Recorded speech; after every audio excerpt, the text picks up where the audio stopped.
Hi hello ഇന്നൊരു പുതിയ video ആയിട്ടാണ് വന്നിരിക്കുന്നത്. Welcome to our channel pots and me. This is Arya here.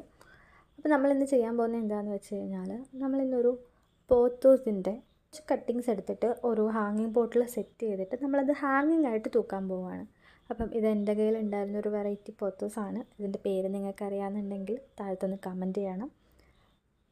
Pottings വേറൊന്നും ഇല്ല, മണലും ചാണകപ്പൊടിയും മാത്രമേ ഉള്ളൂ.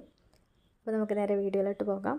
ഇതൊരു സ്റ്റിക്കിൽ പടർത്തി കയറ്റാമെന്ന് വിചാരിച്ചിട്ടാണ് ഇത്രയും നീളത്തിൽ വള്ളിയാവുന്നവരെ വെയിറ്റ് ചെയ്തത്. പക്ഷേ അൺഫോർച്ചുനേറ്റ്ലി എനിക്ക് സ്റ്റിക്കൊന്നും സെറ്റ് ചെയ്യാൻ പറ്റിയില്ല. അപ്പോൾ ഞാൻ വിചാരിച്ചു ഇതിൻ്റെ കുറച്ച് കട്ട് ചെയ്തിട്ടൊരു ഹാങ്ങിങ് പോട്ടിൽ സെറ്റ് ചെയ്ത് വെച്ചാൽ എങ്ങനെ ഉണ്ടാവും നോക്കാമെന്ന്. അതിന് വേണ്ടിയിട്ട് ഞാനൊരു പകുതി കട്ട് ചെയ്തെടുക്കുന്നുണ്ട്. അതിൽ നിന്ന് ഓരോ സിംഗിൾ നോട്ട്സ് വെച്ചിട്ട് ഓരോ നോഡ് വെച്ചിട്ട് കട്ട് ചെയ്തിട്ട് ഞാനിതിൽ നട്ടു കൊടുക്കാൻ പോവുകയാണ് ചെയ്യുന്നത്. ഇതിലിപ്പോൾ ചില നോട്ട്സിലൊക്കെ നോക്കിക്കഴിഞ്ഞാൽ ചെറുതായിട്ട് അതിന് പുതിയ നാമ്പ് വന്നിട്ടുണ്ട്, പുതിയൊരു കൂമ്പ് മുളച്ച് വരുന്നുണ്ട്. അപ്പം അവിടെ നിന്ന് പുതിയ ഷൂട്ട്സ് വരാൻ സാധ്യതയുണ്ട്. അപ്പോൾ നമ്മൾ ഓരോ സിംഗിൾ നോട്ട്സ് വെച്ചിട്ടാണ് കട്ട് ചെയ്തെടുക്കുന്നത്. എന്നിട്ട് നമ്മൾ ഈ പോട്ടിലേക്ക് നട്ടു കൊടുക്കുകയാണ് ചെയ്യുന്നത്. അപ്പോൾ ഇതിൻ്റെ ലീഫൊക്കെ നോക്കിക്കഴിഞ്ഞാൽ അറിയാം, ഈ ഒരു വെരിഗേഷൻ ചില ലീവ്സിലൊന്നും ഇല്ല.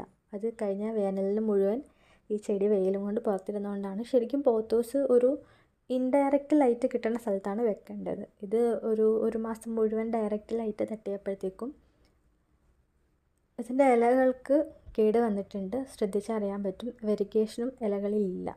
അതേസമയം ഈ ഇലയിൽ നോക്കുകയാണെങ്കിൽ ഇതിൽ വെരിഗേഷൻ ഉണ്ട്. അപ്പോൾ നമ്മൾ ഓരോ നോട്ട്സ് വെച്ചിട്ട് കട്ട് ചെയ്ത് ഇതിൽ നട്ട് കൊടുക്കുന്നുണ്ട്.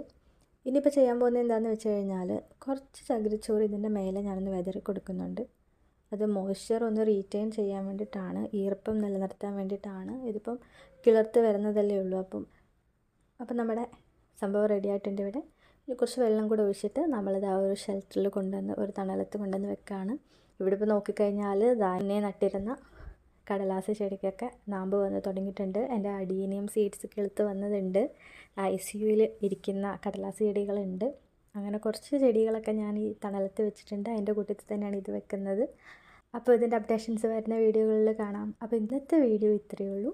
നിങ്ങൾ ആദ്യമായിട്ടാണ് വീഡിയോ കാണുന്നതെങ്കിൽ വീഡിയോ ഒന്ന് ലൈക്ക് ചെയ്യണം, ചാനലൊന്ന് സബ്സ്ക്രൈബ് ചെയ്ത് സപ്പോർട്ട് ചെയ്യണം കേട്ടോ. അടുത്തൊരു വീഡിയോ ആയിട്ട് കാണുന്നവരെ ടാറ്റ ബൈ.